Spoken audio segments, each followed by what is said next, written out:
I will say also, if you could put this in the beginning of everything, that just a little disclaimer that I'm speaking as myself and through my experiences, and not as an employee of the state of Maryland, and not as an employee of the Office of the Public Defender. Just completely my um, opinions and beliefs. I've been a public defender for approximately 7 years. I'd say that the typical defendant that I work with is someone Baltimore City. I strictly work in Baltimore City.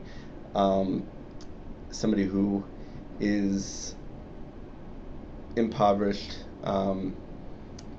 obviously indigent, can't afford an attorney. That's why they come to us.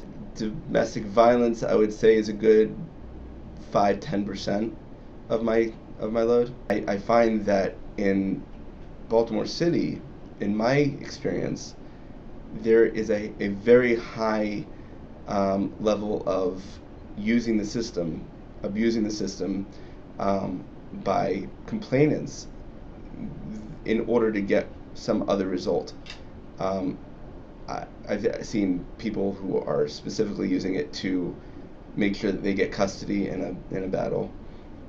So they'll make up something that happened that didn't really happen in order to show that this guy is a bad guy, and that you know I should get custody because he's an abusive person. Completely false. I've seen cases where they've pretty much been forced into that corner and having to admit that. Um, Cases where I've had a case where somebody was on the stand and she had sent a letter to my client that I had in my possession that basically said, you know, all you have to do is give me the pills, and you have the keys to your jail cell.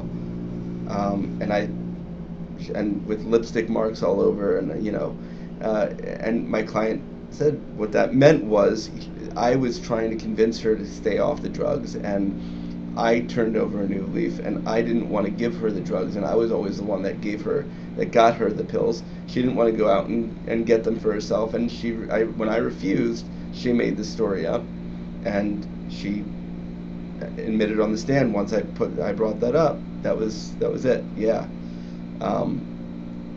People use this system. This is a very easy system to use. I would say the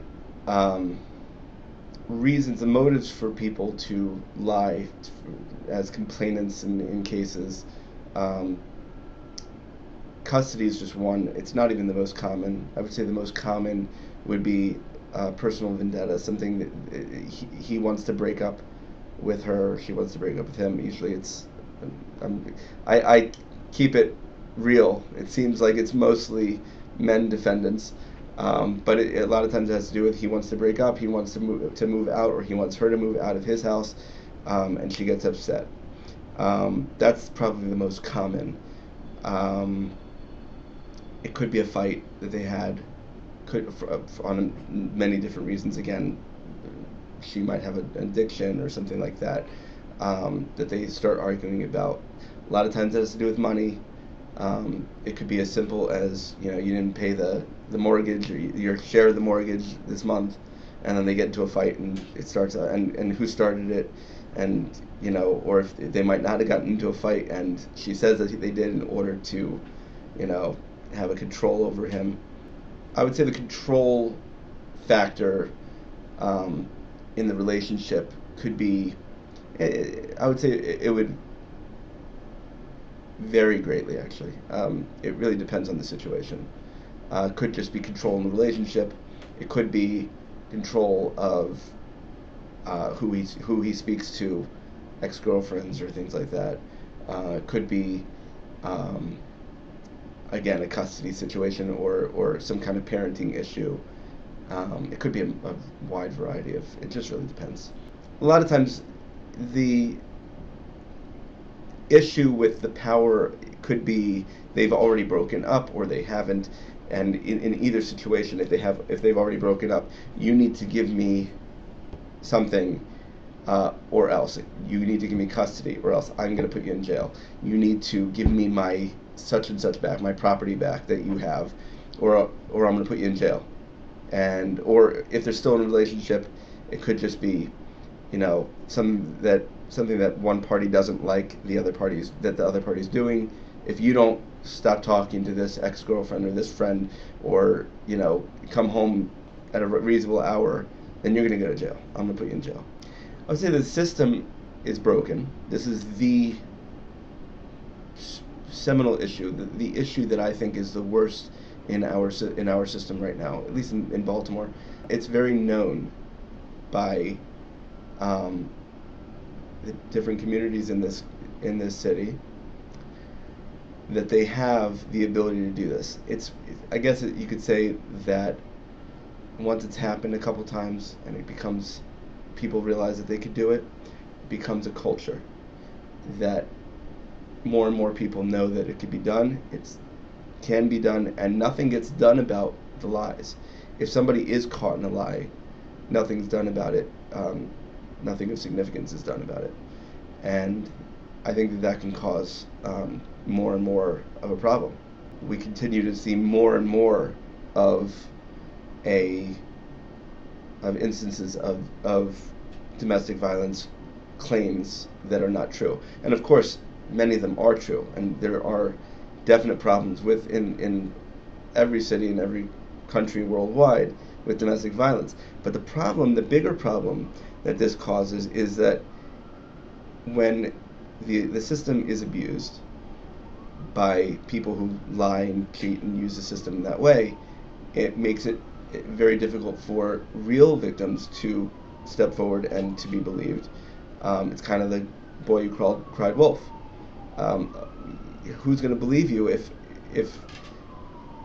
a percentage of a high percentage, whatever that percentage would be? I'm not going to pretend that I know a number, but some high percentage of cases are created by people who are liars, and they're caught lying, then nobody's to be believed. I would say that this type of victimization that that people who are affected by this negatively, who are lied about, I would say that it's clear from my perspective that somebody who's finally doing the right thing, a lot of times, somebody's been rehabilitated by the system, who has gone through the system, and now they're doing the right things, and then they are put right back into the system that they so wanted to get away from and do the right thing and stay away from, and now they're put back in even for things that they didn't do anything wrong, and they're put in jail for months upon months waiting for trial, due to a complete lie, similar to, I would say, when somebody is victimized by a police officer who lies.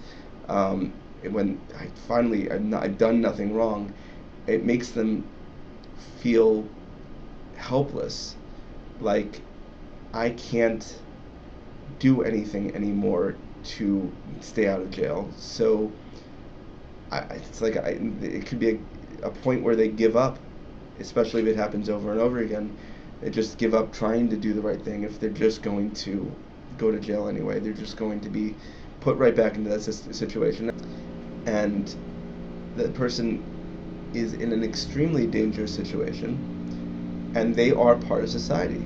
They're a segment of society that needs to be recognized, that their being incarcerated is hurting society, is causing